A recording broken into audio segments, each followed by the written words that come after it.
viewers, thank you for joining us. You're watching our weekly program, Talk to OBN, on OBN Horn of Africa.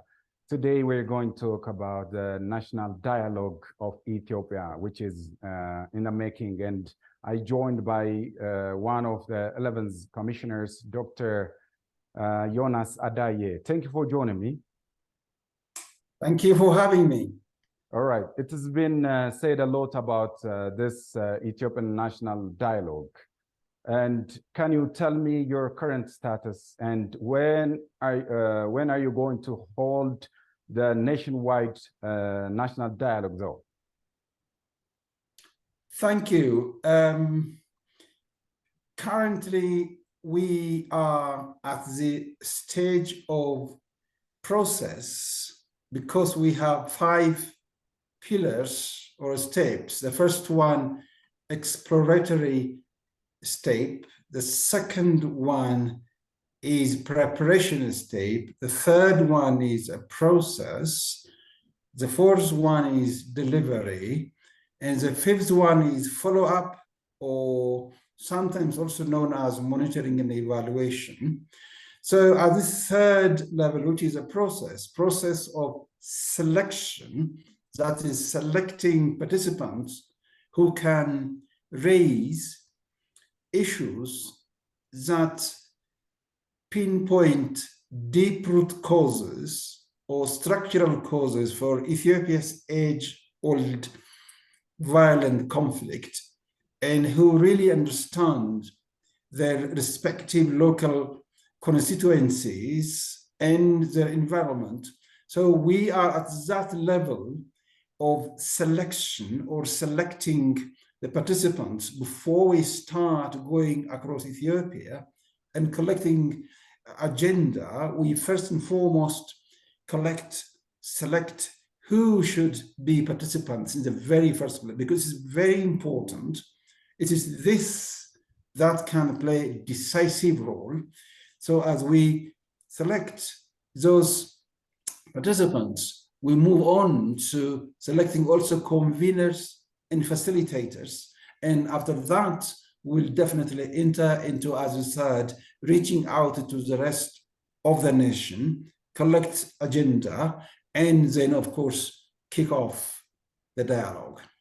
The northern conflict, which was undergone between TPLF and the federal government of Ethiopia, took the major priority in this national dialogue. And to what extent would the Pretoria agreement, peace agreement, reduce your burden, though? The CPA, Comprehensive Peace Agreement, which followed from permanent cessation of hostility, paved the way for us to engage across the nation, because the conflict in Tigray was one of serious obstacles for us to be very inclusive and at the same time make our national dialogue legitimate and representative. So that, as you said, has been definitely a hurdle. But now the very agreement in Pretoria as well as Nairobi absolutely played a very positive role in the following ways. Number one, it's a symbolic in that people really have the hope. And they said, so now we are going into from simply stopping the fight to starting the talk. And that would take us to addressing deep-rooted causes that drove us to go to the war in the first place, not to have another war yet in Ethiopia. So I think in that sense, it gave the very hope. And secondly, it proves the very objective of National Dialogue Commission that it is inclusive. So we can have a definitely inclusive dialogue, national dialogue, where no one is left behind. So for that, this Pretoria Agreement again gave us green light to drive the agenda safely. And the third one as I said a moment ago, very much related to this, is an opportunity for us to get different ideas, different agenda be addressed and coming from across Ethiopia. And so that Pretoria agreement really is landmark in our national dialogue, and we absolutely are delighted about that. Ethiopia has this community elders, senior elders who mediate disputes and conflicts among nations so far. And each nation, each regions has got its own community elders. When we take Oromia region, known as Bagadas Hadasinkes, when we go to Sidama fathers, Gamo fathers, and other places, religious fathers, such as priests and pastors, whatever. How are you going to collaborate with them to entertain the homegrown conflict resolution mechanism along your commission? At least that is the heart of the matter, to say the least. Simply because the Ethiopian National Dialogue Commission is bottom up. It is from community level to higher level, without neglecting anyone at any level. It is definitely a sort of paradigm shift in Ethiopia's political processes that reigned, thousands of years in this country, which has been almost all the time top down rather than bottom up. So we like to be really interactive, but the majority of cases we focus from below. And those actors and agencies that you have mentioned really constitute the very nucleus of the dialogue, because it is part and parcel of indigenous knowledge mechanism. It is indigenous way of approaching that can guarantee sustainable peace and development in this country. So that being the case, then, as you raised Bagadas or Hadasinkes or Shamagles or elders across Ethiopia, giving different names, it is these constituencies, it is these agencies that so far kept Ethiopia intact. And so we have to use that wisdom.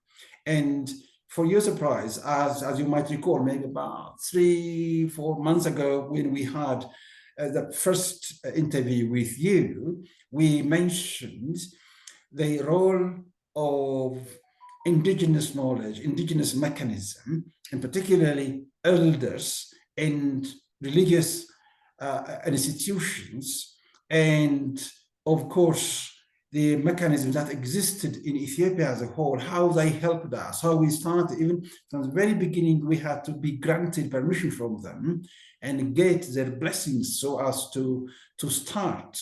And so they, as I said a moment ago, really constitute the foundation of the national dialogue itself, because it is Ethiopia's solution for Ethiopia's problem. It is part and parcel of African solution approach.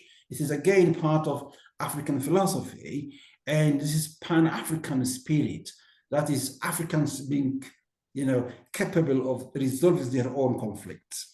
And this top-down conflict resolution, or sometimes called peacekeeping, which happens to come from the West, mostly what's called liberal peace, rather than resolving conflicts, it exacerbated, as we saw in Afghanistan, Libya, Iraq, even in Somalia here.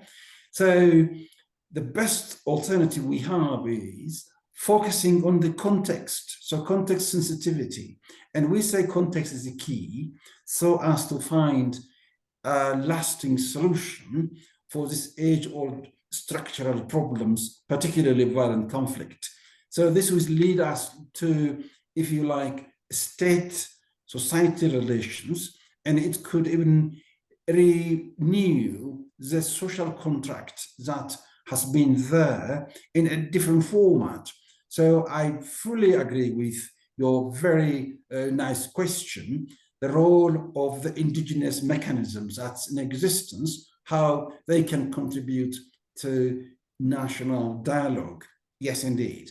There are people who claim that this commission has been a bit late in entertaining the actual practical objective of the commission's mission.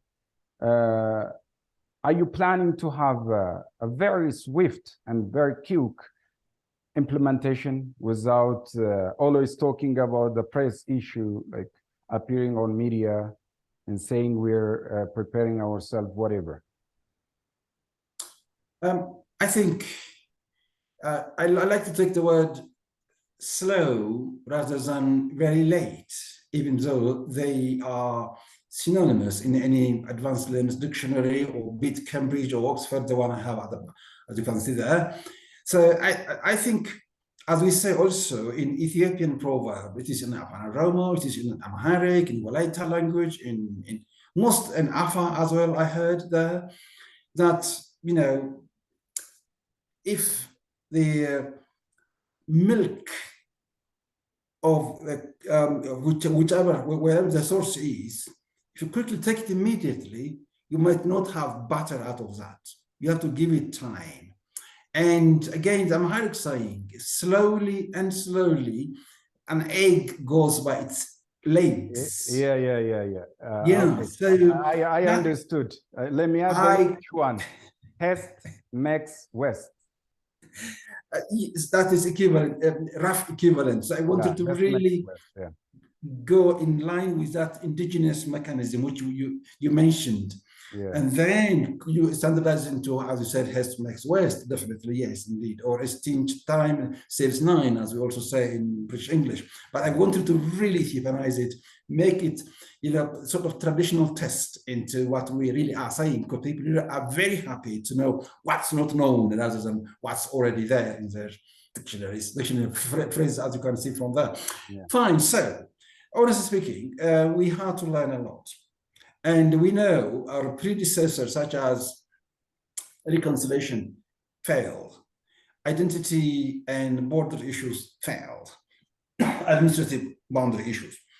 And so, as you said, then, if we started hastily, then it's apparent that you really are hurrying to failure. And we saw that happened in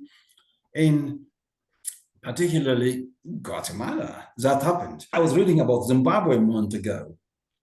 And before that, again, we had in Yemen. So really understanding the context takes time to understanding.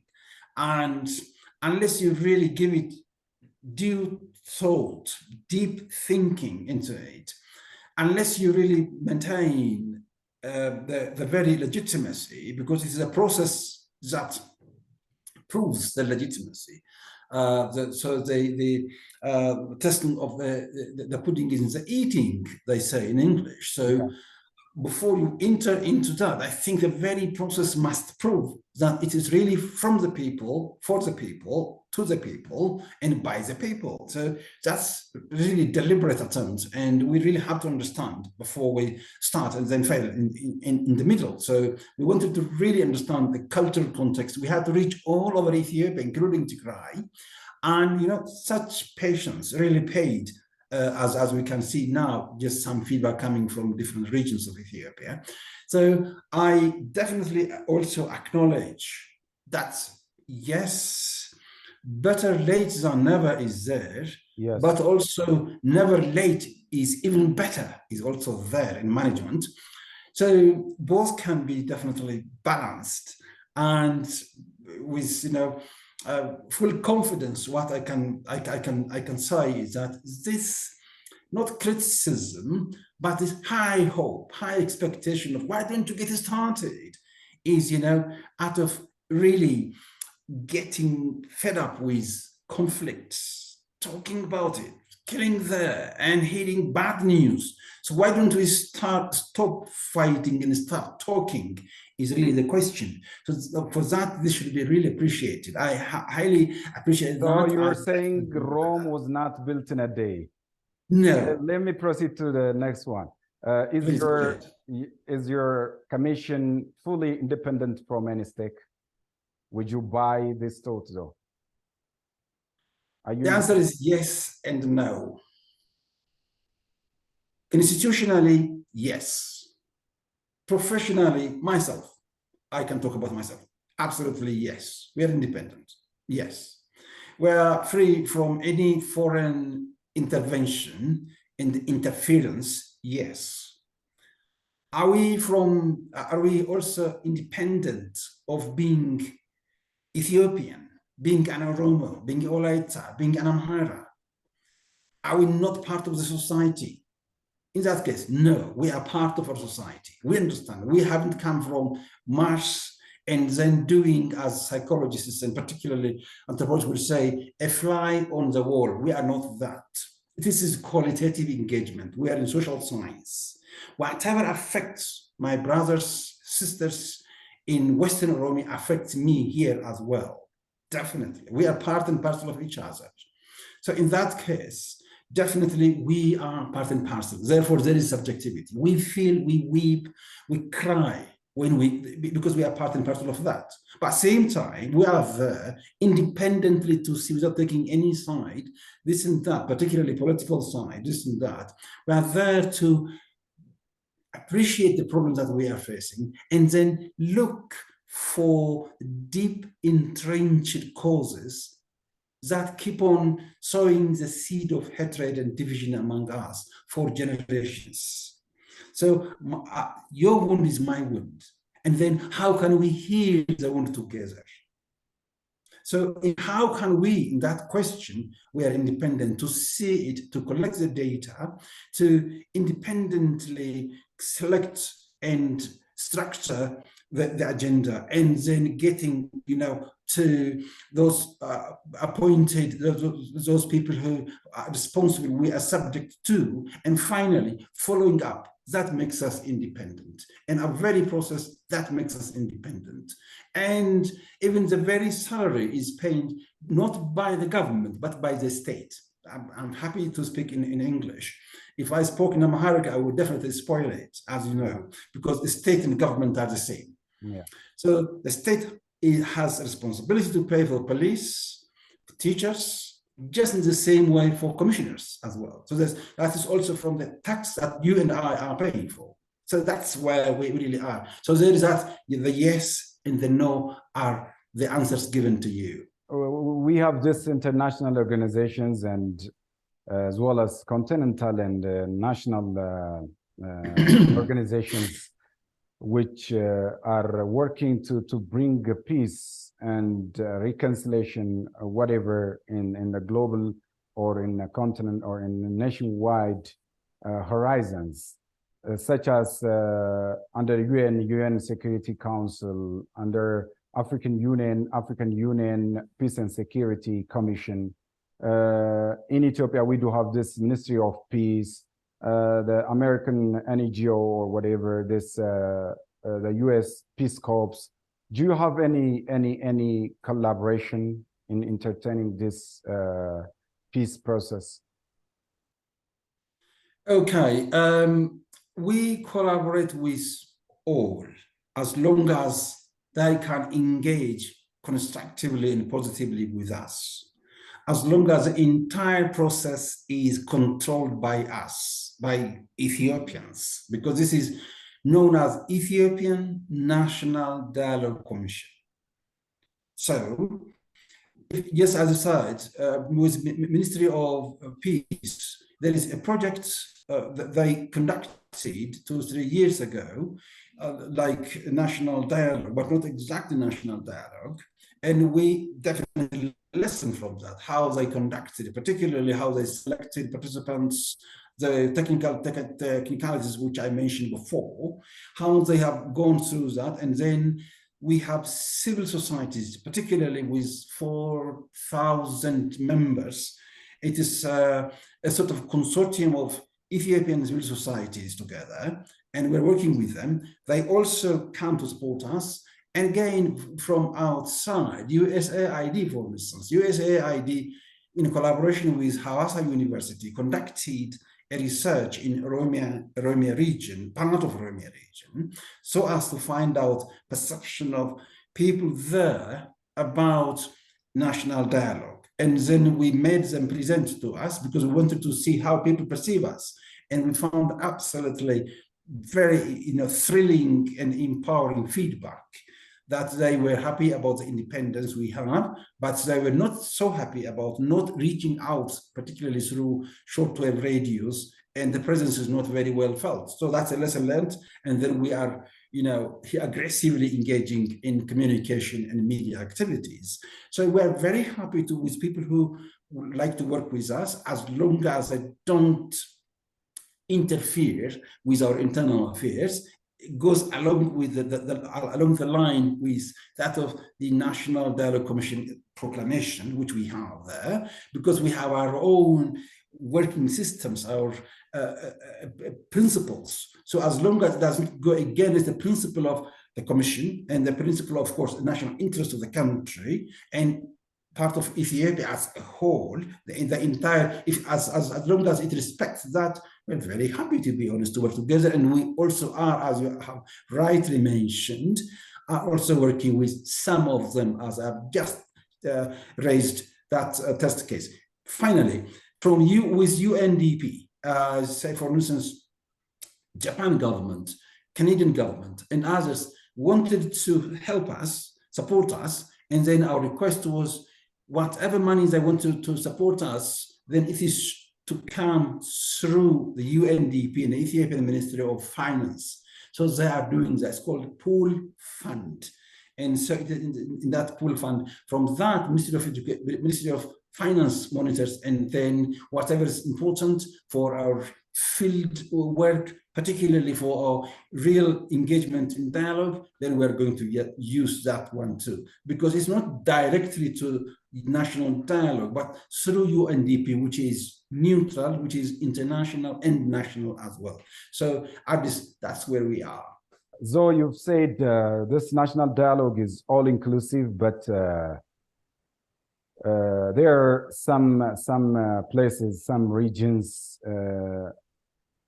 which have more disputing affairs or disputing issues than others, and you might have your own priority list in addressing those top disputing border or whatever, or political interest, whatever.